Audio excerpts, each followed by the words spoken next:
नमस्कार, स्वागत है आपका। आपके साथ मैं दीपेश परगले। देश का number 1 news channel Republic Bharat देख रहे हैं आप, और दिन भर की तमाम बड़ी खबरों के साथ हम आपके लिए मौजूद हैं और दिन भर की हर बड़ी खबर से आपको रूबरू करवाएंगे। लेकिन इस वक्त की सबसे बड़ी खबर क्या है, उसके लिए रुख करते हैं मेरी सहयोगी प्रियंका का।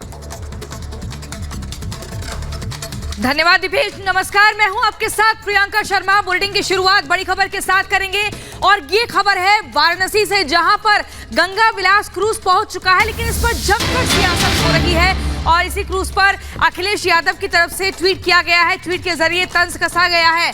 अखिलेश कहते हैं अपने ट्वीट में कि क्या भाजपा नाविकों का रोजगार भी छीनेगी। बीजेपी की धार्मिक स्थलों को पर्यटन स्थल बनाकर पैसे कमाने की नीति निंदनीय है। पूरी दुनिया से लोग काशी का आध्यात्मिक वैभव अनुभूत करने आते हैं, विलास विहार के लिए नहीं। बीजेपी बाहरी चकाचौंध से असल मुद्दों के अंधेरों को अब और नहीं ढक पाएगी।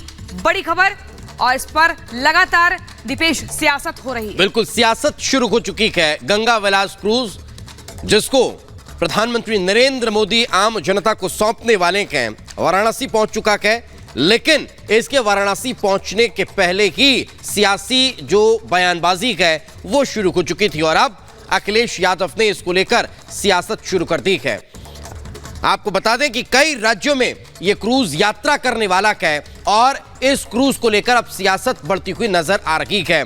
दरअसल ये गंगा विलास क्रूज जो है वो वाराणसी पहुंच चुका है, और वाराणसी में प्रधानमंत्री नरेंद्र मोदी इसे आम जनता को सौंपने वाले हैं। कई राज्यों से होते हुए ये क्रूज अब अपनी यात्रा करने वाला है, और एक 5 स्टार होटल की तरह चलता फिरता ये क्रूज आपके लिए बड़ी सौगात कहीं ना कहीं नजर आने वाला है। लेकिन इस पर सियासत अपने आप में सवाल खड़े करती है। देखिए रिपोर्ट।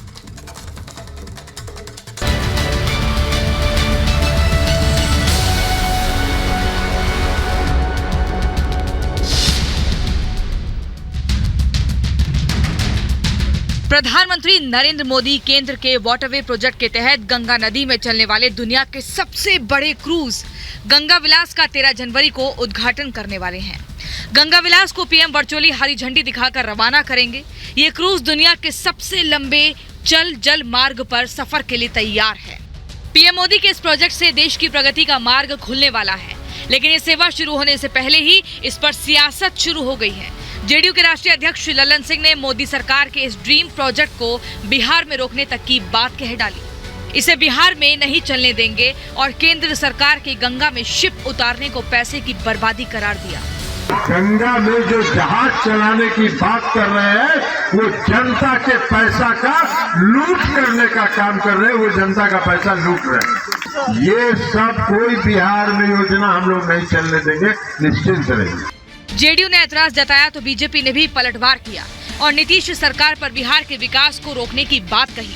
कहा बिहार सरकार को बिहार विरोधी है। ड्रेजिंग करके, और जब दिक्कत क्या है बिहार में कि बिहार ने कभी उद्योग को सोचा नहीं। आज भी जो गंगा नदी में 4.25 मीटर की ड्रेजिंग करके पानी के जहाज चलाए जा रहे हैं, उनसे हल्दिया बनारस का व्यापार हो रहा है, हल्दिया इलाहाबाद का व्यापार हो रहा है। आपके यहाँ जो होना है आप खुद उसकी कोई चिंता नहीं कर रहे। हमारे यहाँ व्यापार बढ़ाइए, उद्योग बढ़ाइए। ना इनको जानकारी है कि क्या हो रहा है, अपने तो कुछ करेंगे नहीं, और केंद्र सरकार अगर कोई जलमार्ग बनाएगी तो आप बनने नहीं देंगे। जब बीजेपी ने बिहार सरकार को बिहार विरोधी बताया तो जेडीयू अध्यक्ष सफाई देने आए और गाद प्रतिबंधन की बात करने लगे। पूरा गंगा नदी गाद से भरा हुआ है, तो हमने यही कहा है ना कि आप जो आज जल मार्ग बना रहे हैं गंगा नदी में माल ढुलाई के लिए, तो पूरे गंगा में तो गाद भरा हुआ है।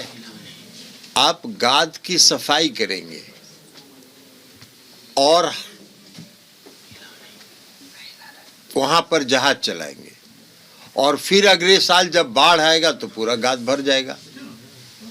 फिर उसकी सफाई कराइए, फिर चलाइए, तो 6 महीना सफाई में जाएगा, तब तक गाद भर जाएगा। हमने कहा कि ये धन का अपव्यय है। योजना का कागज पर योजना बनाना और सरजमीन पर योजना को उतारना, दोनों में बहुत अंतर होता है। ये विकास से इसका क्या लेना देना भैया, गाद का प्रबंधन करो ना। इस वक्त मैं काशी के रविदास घाट पर हूं और मेरे ठीक पीछे आपको दिखाई देगा पानी पर तैरता 5 स्टार होटल। जी हां, ये गंगा विलास रिवर क्रूज है जिसकी लंबाई 62 मीटर है और चौड़ाई 12.8 मीटर। दुनिया का सबसे लंबा, सबसे बड़ा और सबसे भव्य रिवर क्रूज इसे कह सकते हैं। पहली बार दुनिया में यह कवायद की गई है कि इतना बड़ा रिवर क्रूज चलाया जा रहा है। और समझिए 13 लाख में 51 दिन का सफर होगा तो बहुत शानदार होगा। सुविधाओं की बात करें तो रेस्टोरेंट, स्पा, सैलून, हर वो कुछ होगा जो एक 5 स्टार होटल में होता है।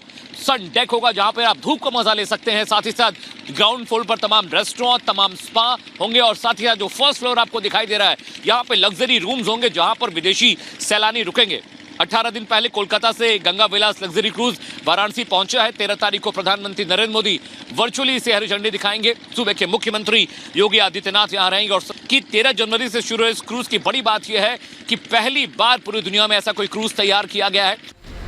आपको बताएं, गंगा विलास क्रूज देश के 5 राज्यों यूपी, बिहार, झारखंड, असम और पश्चिम बंगाल से गुजरता हुआ बांग्लादेश तक जाएगा।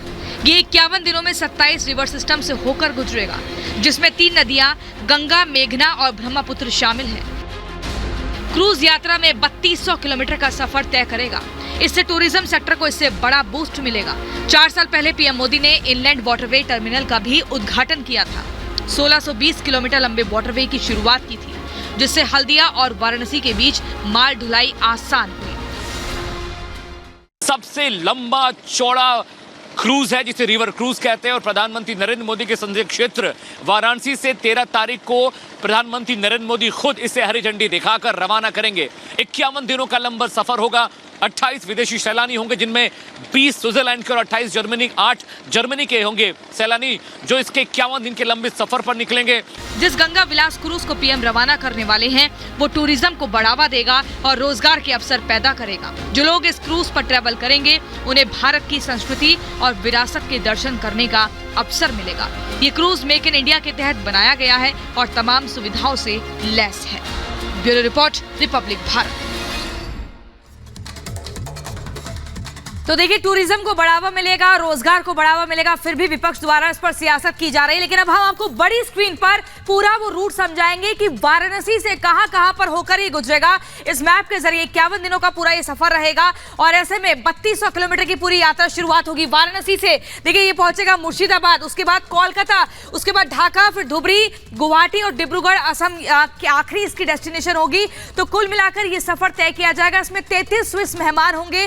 13 जनवरी की तारीख बहुत खास है। इसी दिन प्रधानमंत्री नरेंद्र मोदी वर्चुअली हरी झंडी दिखाकर इस गंगा विलास क्रूज को रवाना करेंगे, जो वाराणसी से होगा रवाना और पहुंचेगा डिब्रूगढ़, असम। कुल मिलाकर ये जो होगी 3200 किलोमीटर की यात्रा होगी और इसके अंदर ये बताया जा रहा है एकदम 5 स्टार होटल की तरह कमरे हैं और 18 कमरों से पूरा आधुनिक तरीके से ये लैस है। यहाँ पर इसी खबर पर हम ज्यादा जानकारी के लिए सीधा पहुंचेंगे अपने सहयोगी अमित की तरफ। अमित, लगातार हम रूट मैप समझा रहे थे, ये भी बता रहे थे कि प्रधानमंत्री कब हरी झंडी दिखाकर रवाना करेंगे। क्या मौजूदा स्थिति बनी हुई है, किस तरह से तैयारियां हो रही हैं और कितना आधुनिक है ये गंगा विलास क्रूज? देखिए प्रियंका, मैं 2 बातें कहूंगा। पहली बात तो ये कि दुनिया में इतना बड़ा और लंबा क्रूज, रिवर क्रूज आज तक नहीं चला है, पहला। दूसरा ये कि इसकी जो यात्रा है 51 दिनों की होगी। तमाम 27 जो घाट्स, एशियन घाट्स की जो नदियां हैं वहां से होकर गुजरना है। एक बहुत बड़ा कदम है क्योंकि टूरिज्म और ट्रैवल के डिपार्टमेंट को लेकर प्रधानमंत्री नरेंद्र मोदी हमेशा से इस बात पर जोर देते रहे हैं कि पर्यटन का विकास होगा तो लोगों को रोजगार मिलेगा। और काशी से इसकी शुरुआत होना अपने आप में एक बहुत बड़ी बात है क्योंकि इस तरह का चलन अभी तक विदेशों में देखने को मिला है। वहां पर रिवर क्रूज का ट्रेंड है, लेकिन इतना बड़ा रिवर क्रूज, सोचिए 62 करीब मीटर ये लंबा है और 18 मीटर चौड़ाई इसकी है। पहली बार ऐसा कदम उठाया गया है भारत सरकार के द्वारा, केंद्र सरकार के द्वारा, जिसके वजह से स्थानीय लोगों को रोजगार तो मिलेगा लेकिन अंतर्राष्ट्रीय पटल पर भी एक तरह से भारत चिन्हित होगा इतनी बड़ी यात्रा के लिए। साथ ही साथ मैं आपको बताऊं, बड़ी बात यह भी है कि जिस तरह की राजनीति इस पर हो रही है, अखिलेश यादव का बयान हमने सुना, जिस तरह की राजनीति इस पर हो रही है वो एक इतर मसला है। लेकिन टेंट सिटी को लेकर भी समाजवादी पार्टी ने कहा कि गंदगी क्या गंगा में बहाई जाएगी। साथ ही साथ क्रूज को लेकर कहा क्या जो वहां पर मल्लाह काम करते हैं काशी में, वाराणसी में, क्या उनकी नौकरी को लेकर, उनके कामकाज को लेकर, उनके बिजनेस को लेकर क्या सरकार चिंतित है कि नहीं। लेकिन वो एक अलग मसला है। ये क्रूज देश भर में यात्राएं करेगा, डिब्रूगढ़ असम तक जाएगा, उसके बाद अलग अलग जो इलाके हैं जहां पर मंदिर है, जो संस्कृति है देश की, बिल्कुल यात्रा होगी, लेकिन उस पर अभी से सियासत शुरू हो चुके हैं हमें। तो और ये सियासत सवाल